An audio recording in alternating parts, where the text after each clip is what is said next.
So for some reason, I make my video, I upload it to YouTube, I get up, I come back, it's deleted, it's not in my files. Let's take a look here, I'll show you. It's just gone. There's nothing from 1020 except for this because I'm currently recording it. I don't know what happened there, but I'm remaking it, so if you're from the YouTube side of things, please check out the subreddit DFS Sports. Make posts here. For NBA, you can find me. I'm shook_dash. As you can see here, I make posts for NFL, NBA. We'll go to my post from today. I make updates for the slate with the news that comes out. You can ask me whatever you want. I will always respond to you, as you can see here. I will respond to you in lightning fast quickness. So please check it out. Um, if you ever need to get a hold of me, you can message me on Reddit as well, or you can message me on Twitter. I will always respond to you at ToryLangley1992. If Discord is something you're interested in, I will have a link to that below where I'll have in-depth player pools, in-depth videos going over each slate, player pools for cash, GPPs, cores for cash, GPPs for NFL, NBA, 150 plus people that you can talk sports with 24/7, multiple sports. We have channels for golf, NHL, NBA, NFL, NASCAR, just so much sports that we're playing in here. So please check that out. And let's go over the shit show that happened today. Where do I start? Good old Bam Adebayo, 6.4K. I fell for the trap. I literally just got up out of my chair and I'm walking around saying this, but this man picks up 4 fouls in like a half. Loses minutes because of it. Bust. Just mega bust. What am I going to do? You know, I sit back down just every day for me. Foul trouble. Low-owned Gordon Hayward on pace to absolutely break the slate. A massive blowout. Doesn't play in the fourth quarter. Nikola Jokic. Foul trouble in the first half. Picks up 3 fouls. Loses a couple minutes in the first half. The Utah Jazz blow out the Denver Nuggets. He gets pulled with a few minutes left to go in the fourth. Stack the Charlotte and Spurs game. As you can see here, everybody absolutely smashing. Everyone gets pulled. They don't play the fourth outside of Trey Jones and some Gordon Hayward. Also, Devin Vassell. This guy had 1.5 fantasy points at half, and he went for 20 fantasy points in the third quarter. What else? Trey Jones. He had 3.5 fantasy points at half and absolutely smashed still. So my core for today was Trey Jones, absolute smash. Devin Vassell would have absolutely smashed without the blowout. Keldon Johnson, who absolutely broke the slate and didn't play the fourth quarter. Gordon Hayward, who is absolutely breaking the slate and barely played in the fourth quarter. Just more bullshit for me. It's okay. We're not done yet. Let's get to the night slate. Good old Chris Paul only plays 30 minutes because they close with campaign. Chris Paul doesn't play any fourth quarter minutes if I recall correctly. Good old Yusuf Nurkic gets benched and the Portland plays small ball 5. Domantas Sabonis, massive foul trouble and fouls out into the fourth quarter. What else can I bitch about? Low-owned Trey Lyles. He actually played more than I thought he was going to play, but he was solid. Outside of that, nothing else really. Harrison Barnes had 20 fantasy points at half, ended with 26, but that's fine. Alright, that's my TED Talk. Let's go over this slate. Let's do it. So, Milwaukee at Philadelphia. So, last year, the Sixers were a very slow-paced team, 23rd in pace and 12th in defensive rating, I do believe. No, where are they? Is that defensive rating? Where are they? I thought they were 12th.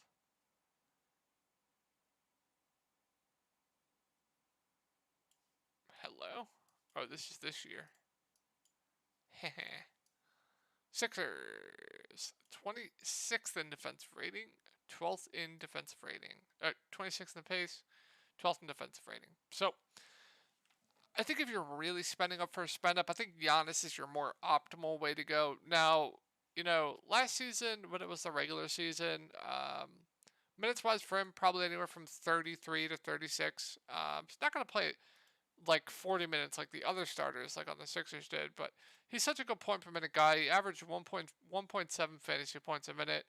The Bucks are going to control the pace here, so I think Giannis right now looks like your optimal spend up if you are going to go that route and want to play more optimally. I think it looks pretty good. I'm not worried about the matchup against the Sixers, so like Giannis at the top, think he looks pretty good. Drew Holiday, no Chris Middleton, so that's going to be a huge usage bump for Drew Holiday. I will say this.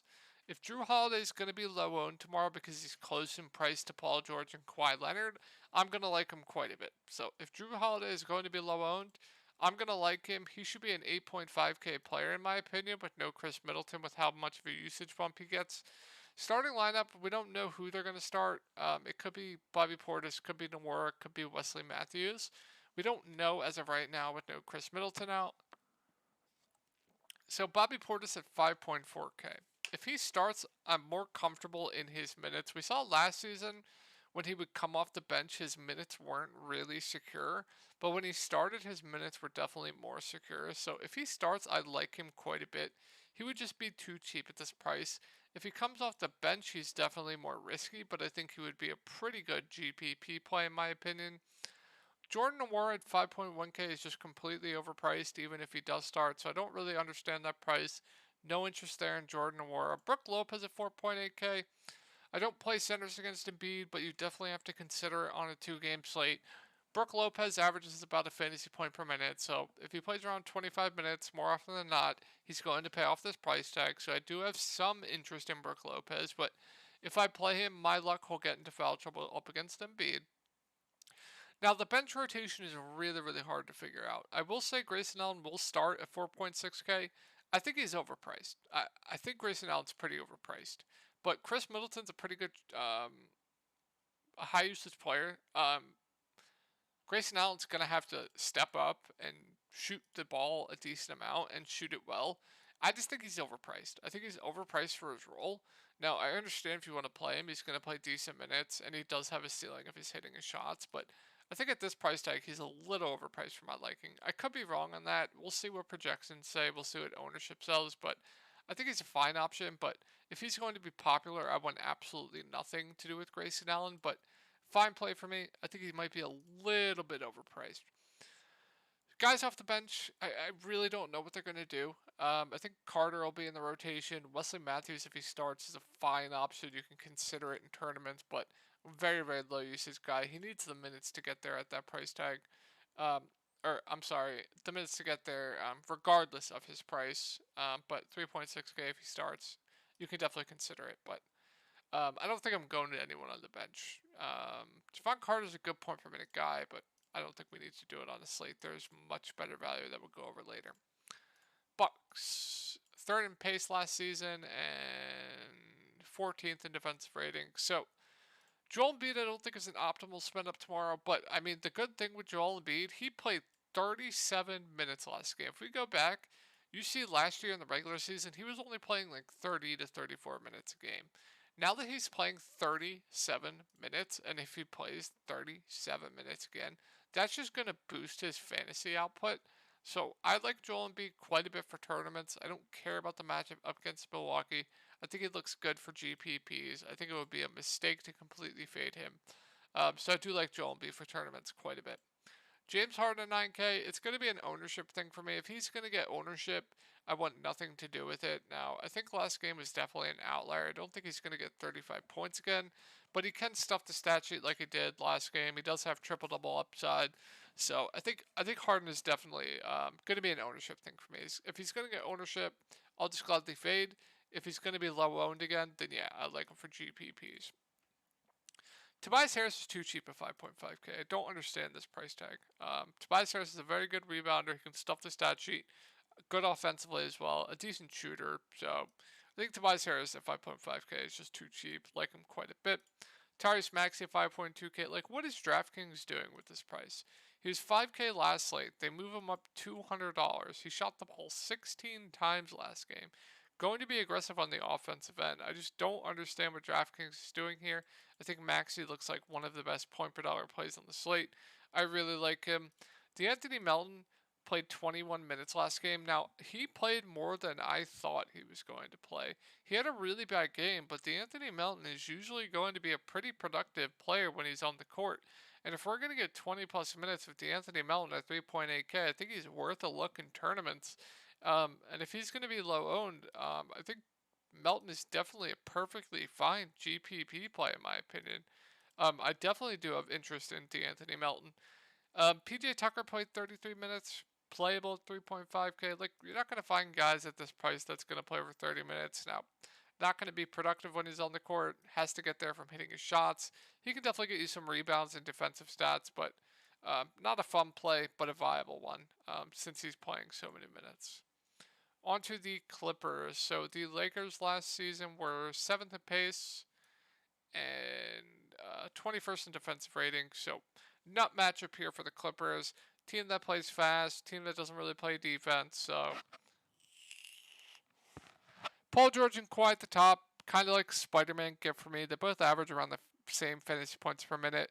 We're going to have to keep an eye on if Kawhi is going to be limited or not. I doubt he will.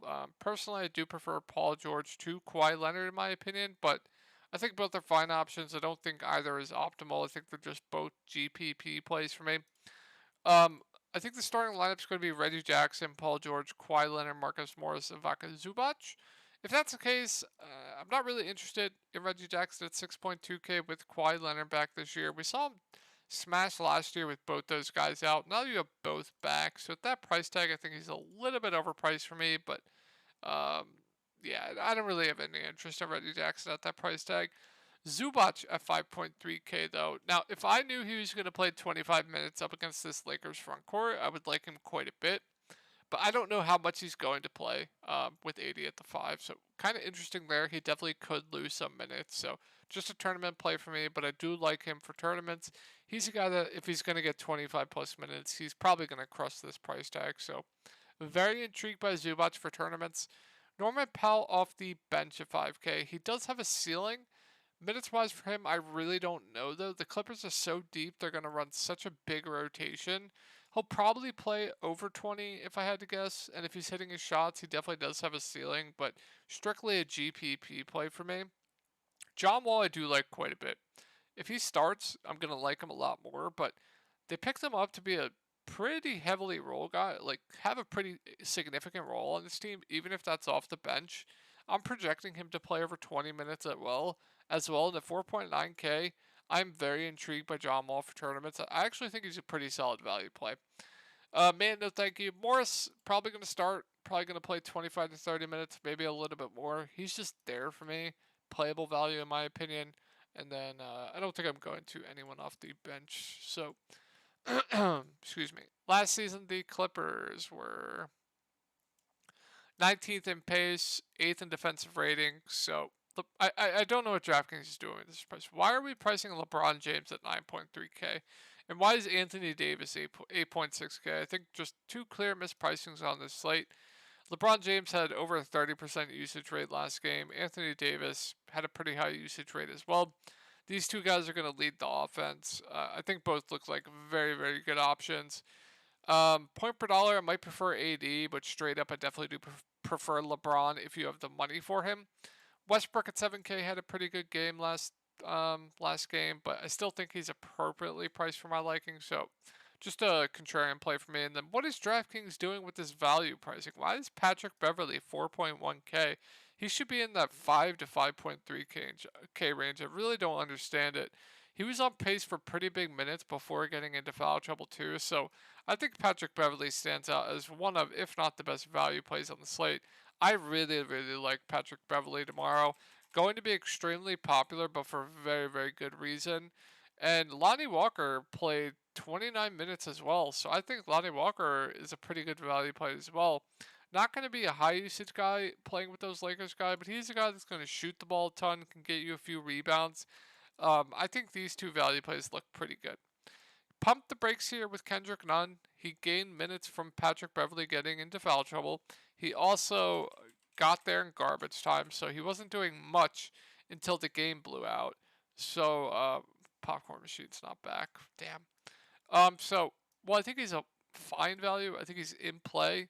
If he's going to get ownership because of what he did last game in garbage time, I want nothing to do with it. I'd rather go to Lonnie Walker or Kendrick Nunn. So, if I had to rank these Lakers value, it would definitely be Pat Bev 1, Lonnie Walker 2, Kendrick Nunn 3. And then outside of that, no, I'm not getting to anyone else. So, hope you guys had a good day, and talk to you guys tomorrow.